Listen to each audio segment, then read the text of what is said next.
Well, hi, I'm Rick Dancer. Welcome to Rick Dancer Television for the month of January. Because it's a new month, we think we should inspire you to take challenges and take some risk and do something different. So one of the things we're going to do tonight is try to inspire you to get back to the gym.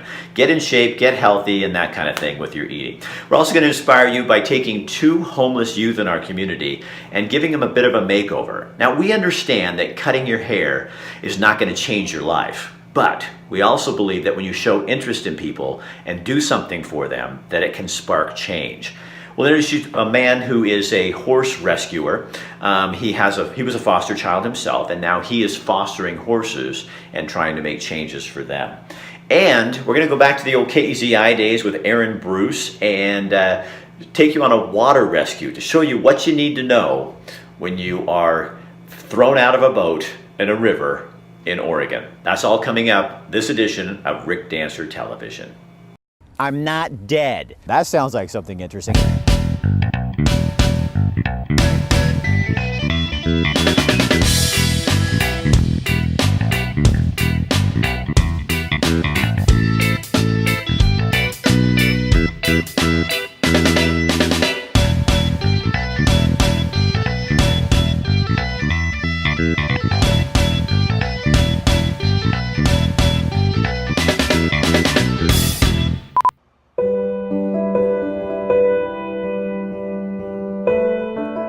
Like, my family's a mess and they're living in Idaho, and like, I'm just trying to do better for myself. They are the stories of the homeless.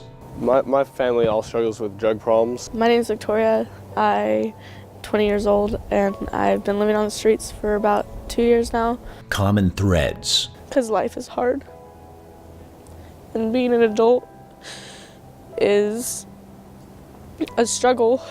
Difficult to hear scenarios. Yeah, well, my dad died when I was 12. He's murdered. Oh, but I was abused like growing up, yeah, by my real father, because he was an alcoholic, and by like some of my mom's boyfriends. My boyfriend that came up here with me, we're no longer together, but I am pregnant with his child. Stories as different as the people who live them.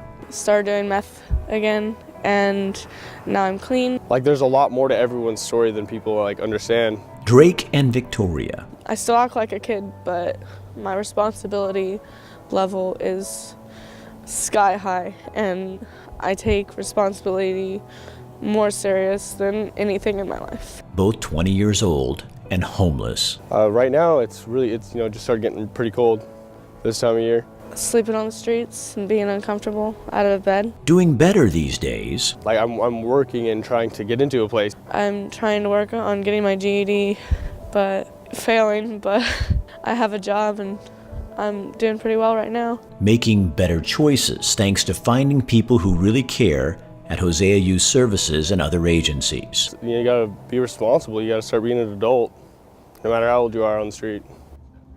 What these two are changing on the inside, they can't change on the outside. They need help. I'm eternally hopeful that they will all be okay. Dave Kammerer of Summit Funding agreed to help with a makeover for both. I got to put myself in a position where I feel good enough about myself that I'm going to take action steps that'll make my life better. That's what I think a makeover does for somebody. We'll have more on that story coming up. You get to a point where your self-image gets low enough that you don't care anymore and you just stay there. And maybe a makeover, it doesn't change everything, Rick, but it's that spark. It's just that catalyst that says, okay, I'm going to take that next step. Still homeless. Just makes me feel better. It'll make me feel like a little different, and I think I can present myself a little more respectively in some interview.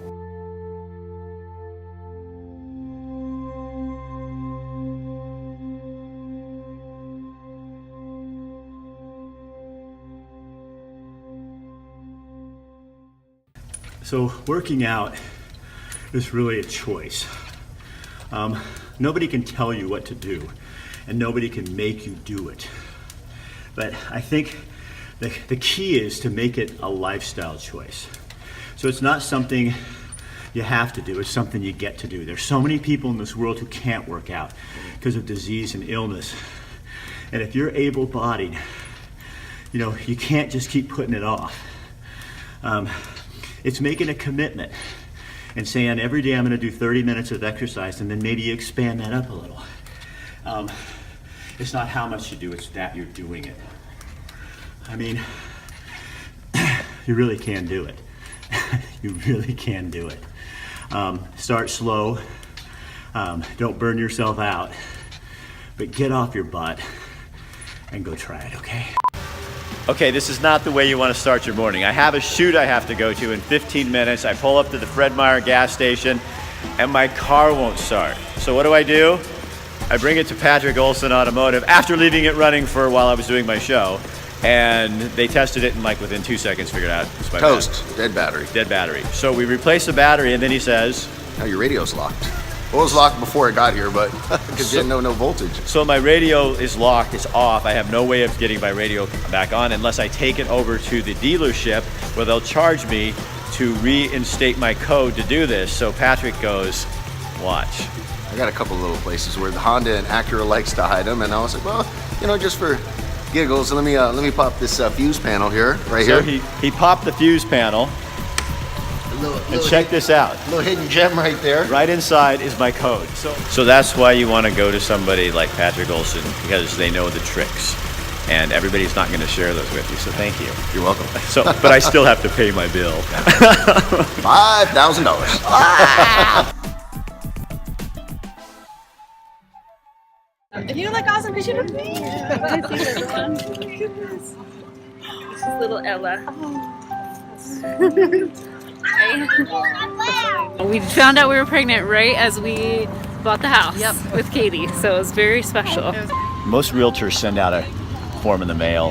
Here's your coupon, $10 off a tree. You guys are buying the tree? We are, yeah, full tree, and come and get, and we have cookies and hot chocolate, and just here to wish everyone a happy holiday, and it's really great to see everyone.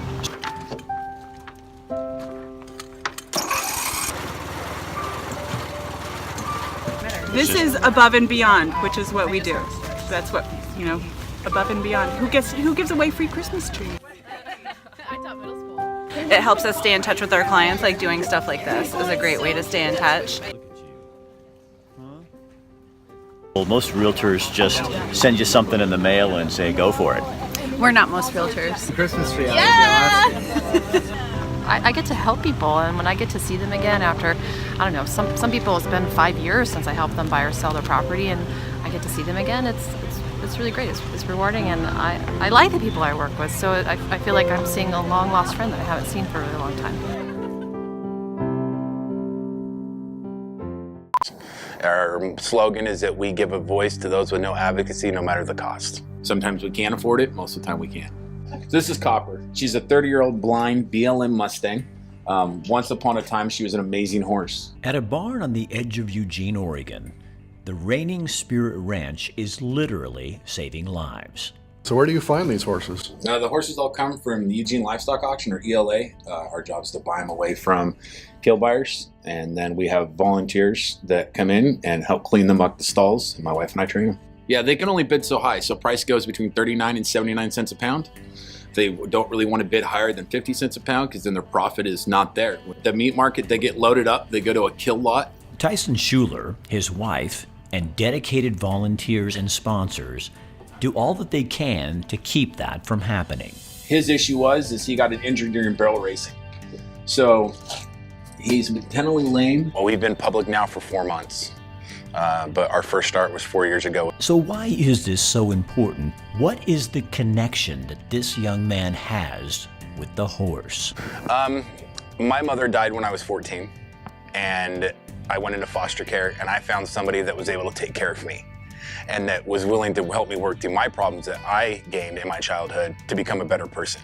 And I kind of feel like that's the same situation I'm doing with the horses. Somebody forgot about them, they went into a bad foster care situation, and my job is to protect them, feed them, get them healthy, and adopt them, just like my parents adopted me. To connect me with horses, it's the only thing that stopped me from being an angry child. I went from being a kid that was raised by a tweaker mother, an abusive stepdad, always getting beaten, always running away, always having problems at school. When my mother died and I went into foster care and finally got adopted, I was a very angry child, as I'm sure you can imagine.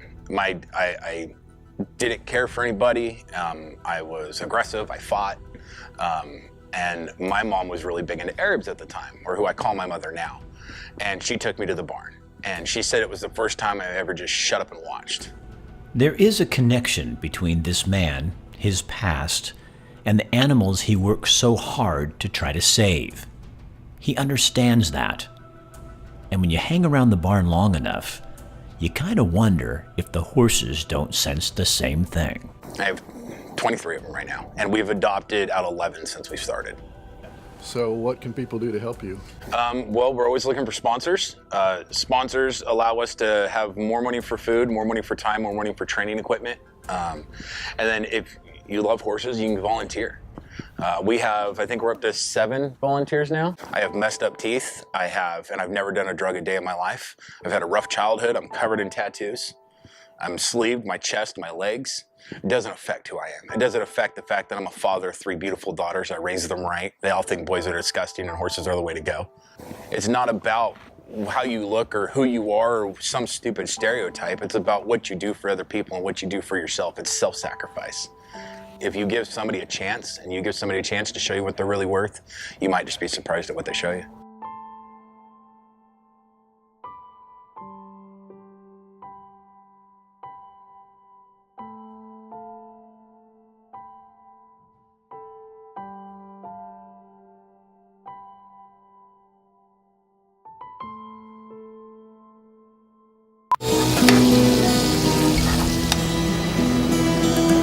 What I will tell you, about our food is that we prepare everything from scratch.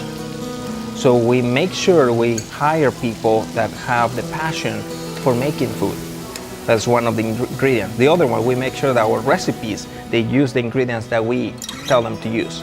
And before we put it into the market, we make sure we test, try it. What I love about this business is the people. I'm a people person, so I love to interact with people. Every month, Ranchito Grill teams up with Rick Dancer TV to give away 2 free dinners to some lucky winner. All you got to do is go into Ranchito Grill, have dinner, fill out your name, your phone number. We'll draw once a month and call you and let you know right here on the show if you are the winner. What we offer is a source of news that can be trusted. It's in an era where everybody's trying to be the first to get the news out. We actually do some research and talk to the sources and get the story and all the details behind the story.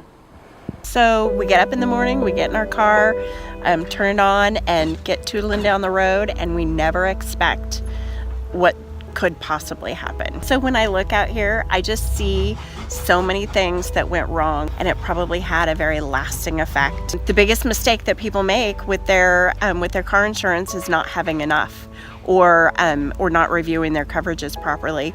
One of the things that I find quite frequently is the car itself is not insured for its proper value. Now they need to make sure that they're properly covered, that their car is going to be made whole, that their bodies are going to be made whole in the event that they get hurt. That's like really important stuff. Country Financial has a great plan that most people probably don't know about. Right. So tell people how this works. Okay, so Country Financial has a program, we call it the Keeper Endorsement. So if I have a 2016 Jeep Wrangler, and I total it. Yeah. If I have this endorsement, Mm-hmm. I can go get the 2018 model. Yeah. And it's not that costly? It's not. No, not when you look at comparatively. It's like how much you're going to put into that endorsement compared to how much you would be paying to go and do that yourself.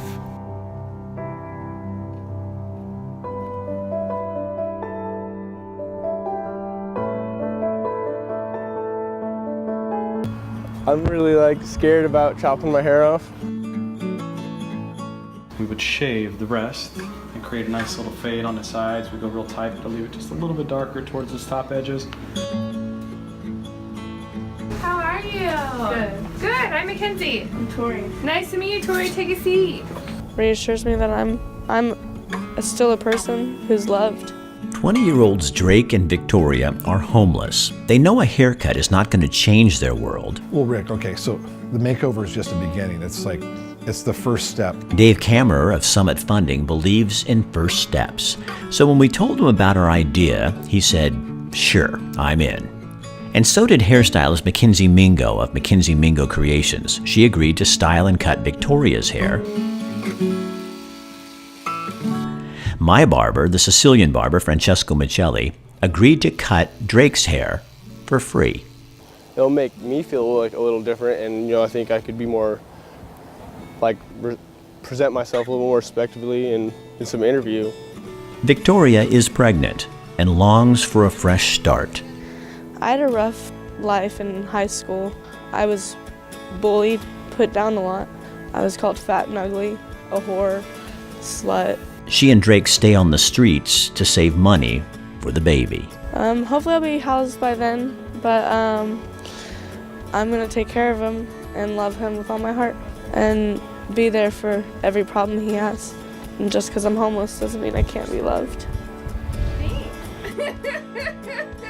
It might do us some good to go spend a night in the cold, Rick, and feel what they feel. I don't know, I never really had a parent figure helping me along in life. I think most people ignore it because it scares the bejesus out of them. I think the rest of us don't understand it because we don't experience it. It's not somewhere you should stay, and you have to be trying to do other things to get your life, going somewhere different. It doesn't just happen. I hope in my future that it'll get better. Ooh, yes. If I was to dream, I would be a field zoologist.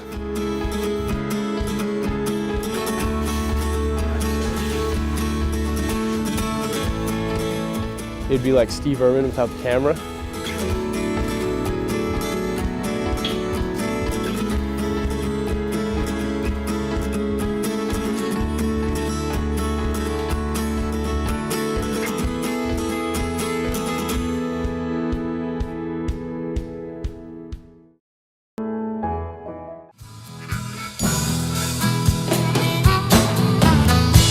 So I'm walking about with a backpack and a sack full of jack, trying to catch a train headed out west.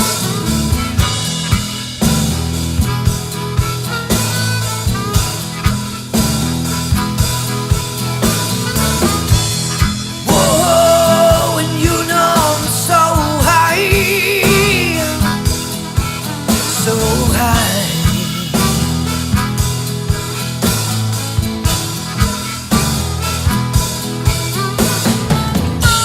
I've been looking for a man who promises sweet deals and cheap thrills.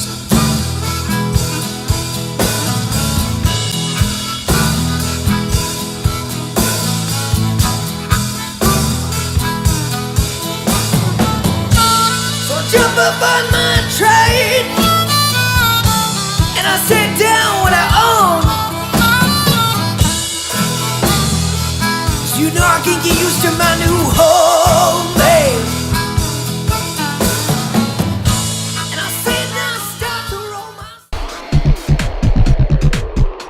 Credibility is huge. I mean, you put the facts together and you tell the story, the complete picture, then that builds your credibility.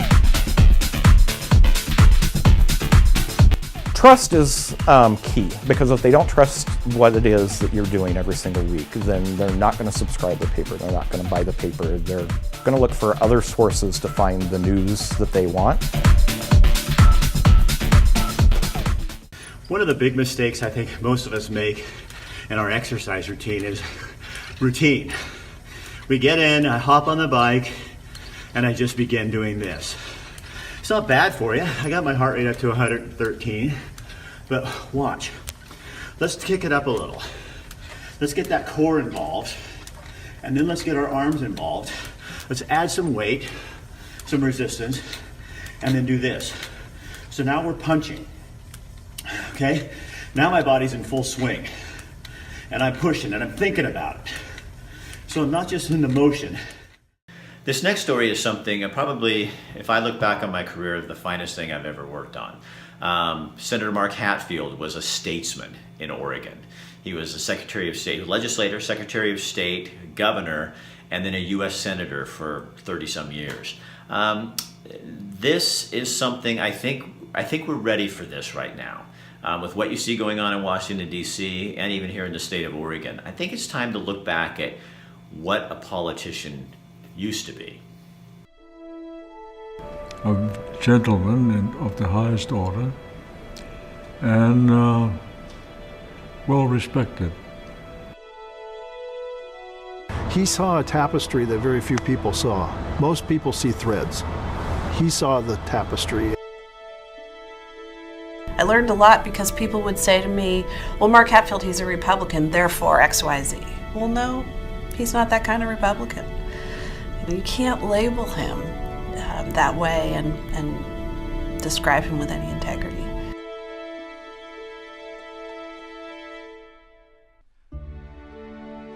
So the irony of this is that the atomic bomb may have saved his life.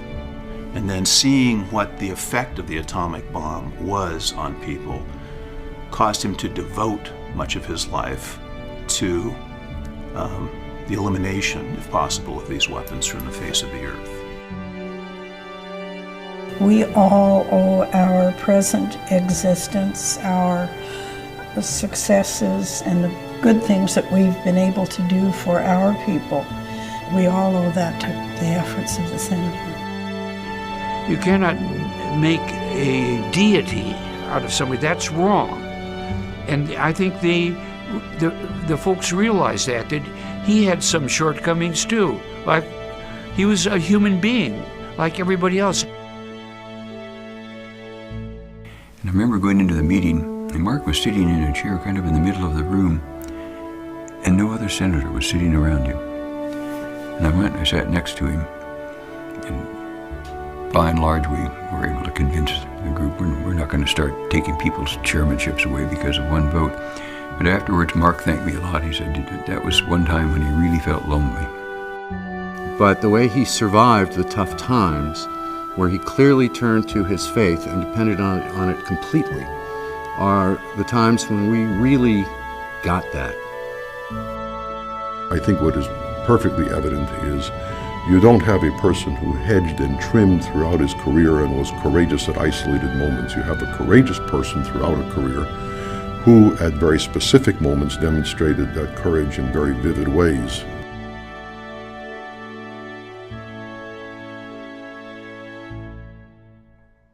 I think he has left a wonderful example for people to follow, but I think individuals have to be willing to lose. And so many just want to get reelected so badly. Mark Hatfield was ready to lose. I mean, he didn't want to lose, but he was willing to lose if it meant going down over what he stood for. And I worry that there won't be another one. It's hard to imagine that there could be. I don't know how you'll see another Mark Hatfield, but I hope so.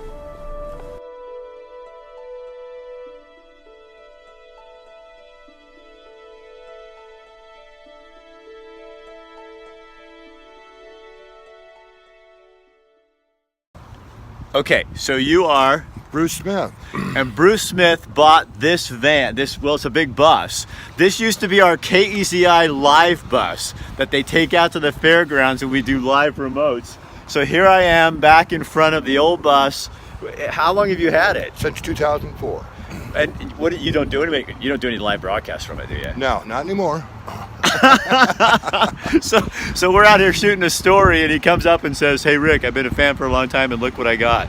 This is the bus that we used to take on our live remotes." That's so awesome. Thanks for showing me. Hey, you bet. All right, we'll see you later, man. Have a nice day. You too, buddy. So do you dream? I mean, do you really dream? Or do you just kind of live your life the way it is? I think we're supposed to be people who have vision and dream, not just one or the other. But if you're settling, maybe you're not really living. And I think a lot of us settle for a lot of things, the way it is. We think this is just the way I am. It's not the way you are. You don't have to be the things that you don't want to be. I believe that with all my heart. I think we have to make choices about what we keep and what we don't keep in our lives. Sometimes that's people, sometimes that's things. But dream a little. Don't just settle.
I'm not dead. That sounds like something interesting.